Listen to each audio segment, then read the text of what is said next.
Drew Massey with Game Time Sports and Training.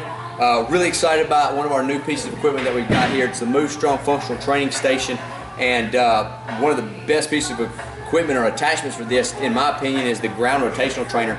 It allows you to stick a barbell into a socket, and then that socket will rotate and move in any range of motion that you need to get into.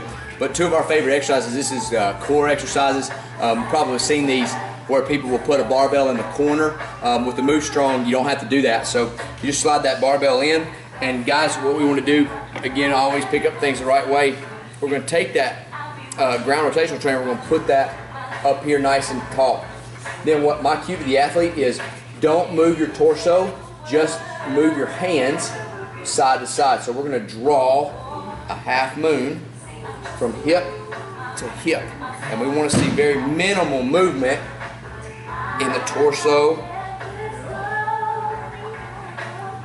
or the body as a whole. So we've got to grip the ground with our feet. We've got to keep our core nice and stable, because if you think about the core is just an anchor for the extremities to move around. So as long as this is nice and stable, those extremities can move the way they're supposed to move. If that core is not nice and stable, then some of those muscles that move the extremities will actually anchor those extremities, and it will limit your range of motion and can cause some joint problems. So we want to make sure that that core is nice and stable.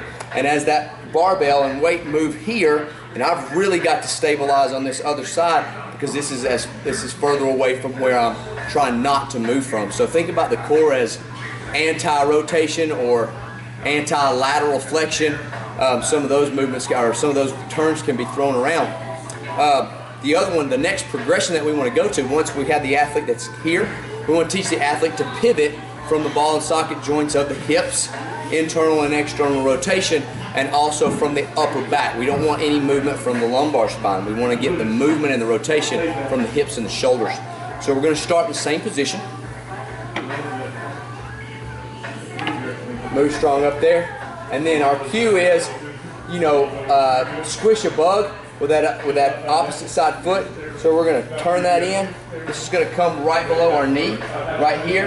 And then the same thing, squish a bug, or put out a cigarette's another, probably not a great term for those under 18, but it works. So we're going to be here right over our kneecap, and then we're going to come up and move. So you can see that I'm getting some internal and external rotation from my hips. As they move through that and they understand and learn to control that a little better, you can have them pause at the top,